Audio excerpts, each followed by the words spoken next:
कलयुग जैसे दौर में बहुत ही कम लोग ऐसे हैं जो मन से पूजा पाठ करते हैं। ज्यादातर लोग तो अपनी लाइफ में बिजी ही रहते हैं। उनके पास पैसा कमाने के अलावा कोई दूसरा काम है ही नहीं। उन्हीं में से कुछ लोग ऐसे भी हैं जो पूजा पाठ भी करते हैं लेकिन फिर भी वो दुखी रहते हैं। अब सोचिए, जो नहीं कर रहा वो तो खुश है, लेकिन जो पूजा करने वाला है वो दुखी है। तो इसका मतलब क्या हुआ?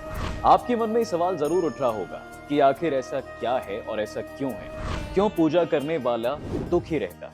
कहते हैं इस बात का आंसर खुद श्री कृष्ण जी ने अर्जुन को दिया था। दरअसल एक बार अर्जुन भगवान कृष्ण से पूछते हैं, हे माधव, ज्यादातर पूजा पाठ करने वाले हमेशा दुखी परेशान क्यों रहते हैं? और जो पूजा नहीं करता, ना ही भगवान को याद करता है, वो बड़ी ही खुशी के साथ अपना जीवन व्यतीत करता है और तो और बुरे कामों में लगे रहता है। इसके पीछे अब क्या वजह है, आप मुझे बताइए। तब श्री कृष्ण जी ने अर्जुन को एक कहानी सुनाई थी जो कुछ ऐसी थी। एक गुरु के दो चेले थे, दोनों एक जैसे ही थे, लेकिन उनमें ये फर्क था कि एक भगवान में भरोसा रखता था तो दूसरा बिल्कुल नास्तिक। उसे भगवान पूजा पाठ में बिल्कुल भरोसा नहीं था।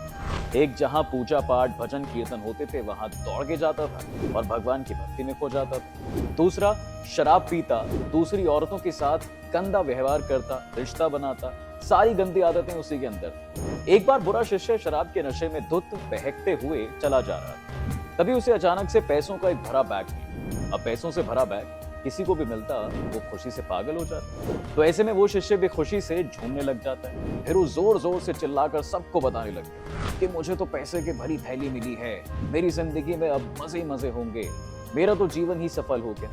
अब ऐसे में इन पैसों से मैं आराम करके जिंदगी जीऊंगा, जो मन करेगा वो खरीदूंगा। अब इधर अच्छे वाला शिष्य जो है वो मंदिर से पूजा पाठ करके लौट रहा है। तभी अचानक से उस बेचारे के पैर में कील घुस गई, जिसके बाद वो दर्द से कहरा उठा। उसके पैर से खून बहने लगा।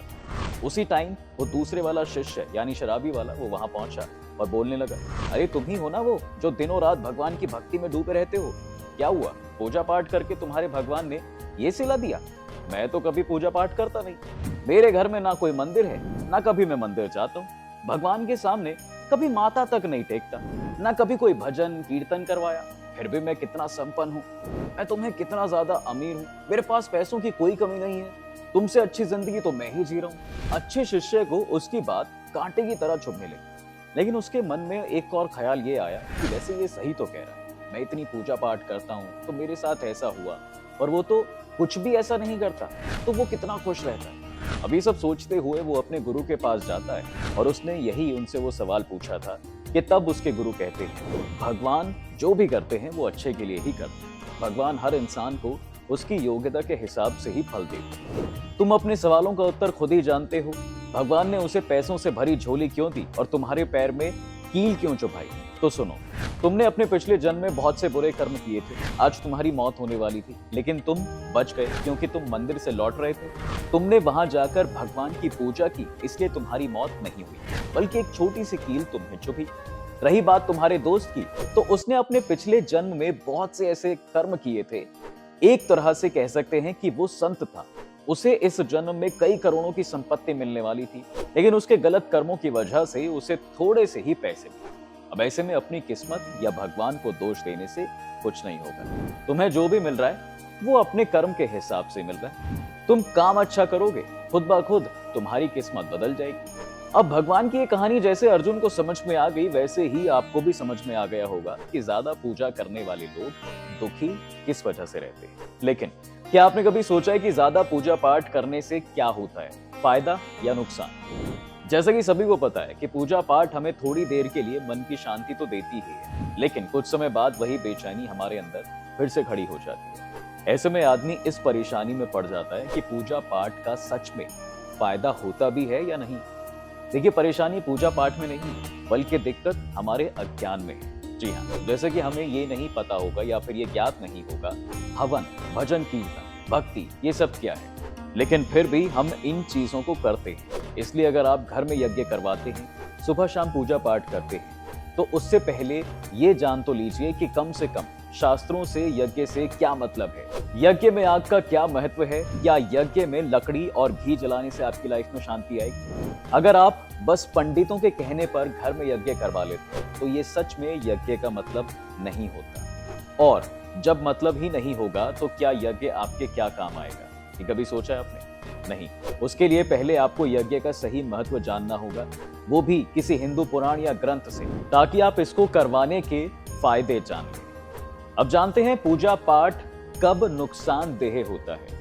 देखिए, आज की जनरेशन धर्म के नाम से दूर भागती है। वो पूजा पाठ, भक्ति, हवन जैसे शब्दों को सुनना नहीं चाहती। सच में ऐसा क्या हुआ कि जो भारत एक धार्मिक देश कहलाता था, जहां पर बड़े बड़े ऋषियों और संतों का जन्म हुआ, उसी जमीन पर जन्म लेने वाले लोग धर्म से ही दूर होने लगे। तो बता दें कि इसके पीछे एक बड़ी वजह है धर्म का अंधानुकरण, यानी बिना जाने पूजा पाठ करते करते ये हालात पैदा हो जाते हैं कि अब एक पीढ़ी धर्म से दूर ही होने लगी है। उसे पता चल गया है कि जो पूजा पाठ हमारे घर वाले या पूर्वज करवाते थे, उनसे उन्हें तो सच में कोई फायदा हुआ नहीं है, तो भला हम क्यों करें ये सब। वो सभी बचपन से देखते आ रहे हैं कि दादी नानी घंटी बजाकर पूजा पाठ कर रही हैं, लेकिन दूसरी तरफ उनका ध्यान घर के कामों में लगा हुआ है, तो वो समझ जाते हैं कि आखिर ये सब क्या ही चल रहा है।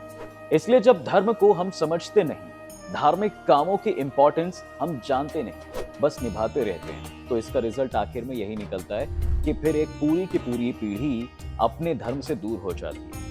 अब जान लेते हैं कि पूजा पाठ कब लाभदायी होता है। देखिए, पूजा पाठ तभी फलदायी होता है जब हम धार्मिक क्रियाओं का महत्व जानें। कोई भी धार्मिक काम को हम फॉलो करें, इससे पहले ये समझें कि इसका मोटिव क्या है। अगर आप धर्म नहीं जानते तो भला आपकी पूजा पाठ किस काम आने वाली है, क्योंकि फल आपको मिलेगा। अब सोचिए, अगर आप घर में यज्ञ करवाते हैं, दिमाग में ये बात लेकर कि यज्ञ में लकड़ी जलाकर हवा को शुद्ध कर देगी, तो इससे आप भला किसको बेवकूफ बना रहे हैं। वैसे ही पर्यावरण में इतना प्रदूषण बढ़ता जा रहा है। लेकिन सच में यज्ञ का मतलब खुद की आहुति देना, यानी अपने ज्ञान, ऊर्जा, समय, पैसे आदि सभी रिसोर्सेज को किसी सही काम में झोंक देना, ताकि सीधा आपके दुखों से आजादी आपको मिले और भगवान से मिलन हो सके। यही होता है यज्ञ का असली मतलब और फायदा। इसी तरह अगर आप कृष्ण राम की मूर्ति के सामने हाथ जोड़ लेते हैं और समझेंगे कि भगवान आपको आशीर्वाद देंगे, तो ऐसा करने से कोई फायदा नहीं होगा। फायदा आपको तब होगा जब आप भगवान राम का योग वशिष्ठ सार पढ़ेंगे और कृष्ण जी की भगवत गीता में लिखी बातों को समझेंगे। देखिए, सभी को पता है कि मूर्ति बस एक इशारा मात्र होती है। उनका मोटिव हमें सही जिंदगी जीना सिखाना होता है, लेकिन हम लाइफ बेकार जीते हैं और मूर्तियों के सामने तुरंत हाथ जोड़कर खड़े हो जाते हैं। यही नहीं, ऐसे भी लोग हैं जो मंदिर जाते हैं और वहां जाकर अपनी इच्छा को पूरी करने की प्रार्थना करते हैं, लेकिन असलियत में मंदिर का निर्माण इसलिए किया गया था क्योंकि वहां जाकर आदमी अपना मन साफ करता है। लेकिन हमारे लिए उल्टा हो गया। हमारा मन साफ होने के बदले हम मंदिरों को अपनी इच्छा पूरी करने का एक साधन बना लेते हैं, जो बिल्कुल सही नहीं है। इसलिए वहां जाएं तो सच्चे मन से दुनिया के मोह की साइड में रखकर पूजा करें। इसी के साथ आपको ये भी बता दें कि क्या पूजा कीर्तन करना जरूरी है या फिर नहीं। देखिए, कहते हैं कि पूजा कीर्तन की इंपॉर्टेंस आपको शांति, सच्चाई और सहजता तक लेकर जाना है। आप ये देखिए, जिस तरह परिवार में पूजा करते हैं, उससे आपकी लाइफ में कुछ बदलाव हो भी रहा है या नहीं। सुबह शाम तक पूजा करने के बाद भी ज्यादातर लोगों की लाइफ और मन में कुछ खास चेंजेस नहीं आते। ऐसे में यहाँ समझना ये जरूरी हो जाता है कि आम संस्कृति में जो पूजा चली आ रही है, उसी तरह से आप भी पूजा करें। अगर रोज की आरती और पूजा में आपको कुछ खास मन नहीं लग रहा है, तो अब समय है कि आप असली पूजा करें। अब आप सोच रहे होंगे कि असली पूजा क्या आप इतने टाइम से नकली पूजा करते आ रहे हैं? कोई नहीं, हम आपको बताते हैं एक एग्जाम्पल के तौर से। जैसे कि सभी को पता है कि महान कवि कबीर दास राम जी के बड़े भक्त थे। उन्होंने अपने जीवन ही उन्हीं को समर्पित कर दिया।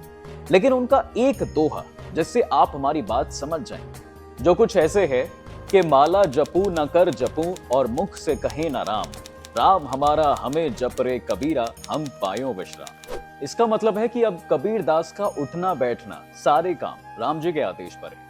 तो मैं क्या राम के नाम की माला जपूं या मुंह से राम राम कहूं? अब तो राम ही हमें जपता है, हमें राम नाम कहने से भी मुक्ति मिल गई। हाँ, लेकिन कबीर दास के ये शब्द आम लोगों के लिए हैं। जी हाँ, हमारे अंदर तो कई सारा डर, लालच और अज्ञान है, हमें ये बात नहीं कह सकते। लेकिन कबीर जी, जिन्होंने भले कभी आरती की थाली से भगवान राम की पूजा ना की, फिर भी उन्होंने अपना पूरा जीवन ही प्रभु राम को, सच को समर्पित कर दिया है। इसलिए राम जी के लिए अपनी भक्ति में वो ये कह देते हैं कि अब बाहरी तौर पर उन्हें पूजने की जरूरत नहीं, क्योंकि उनके अंदर ही भगवान राम बैठे हैं। ऐसे में आपके लिए पूजा और कीर्तन वो है जब हमारा सभी तरह का डर, लालच, आलस के सामने नहीं बल्कि बस सच के सामने यानी राम जी के सामने झुकेगा। तब समझ लीजिएगा कि असलियत में अब हम प्रभु राम के भक्त हो गए। फिर आप बाहरी तौर पर पूजा कीर्तन करें या ना करें, इस बात से कोई फर्क नहीं पड़ेगा। वहीं इस बात को भगवान कृष्ण भी कहते हैं कि सारे धर्मों को छोड़ तू मेरी शरण में आ। एक बार आप कृष्ण जी को समर्पित हो गए, फिर उनकी बातों से ही आपका जीवन सफल हो जाएगा। तो आपने जाना कि ज्यादा पूजा पाठ करने वाले लोग दुखी क्यों रहते हैं। अगर आपको इससे जुड़ी कोई भी इंटरेस्टिंग कहानी या किस्से पता है तो हमें कमेंट सेक्शन में जरूर बताएं। और अगर ये वीडियो आपको पसंद आई तो लाइक और शेयर जरूर कर दें और चैनल को सब्सक्राइब करें बिल्कुल ना भूलें।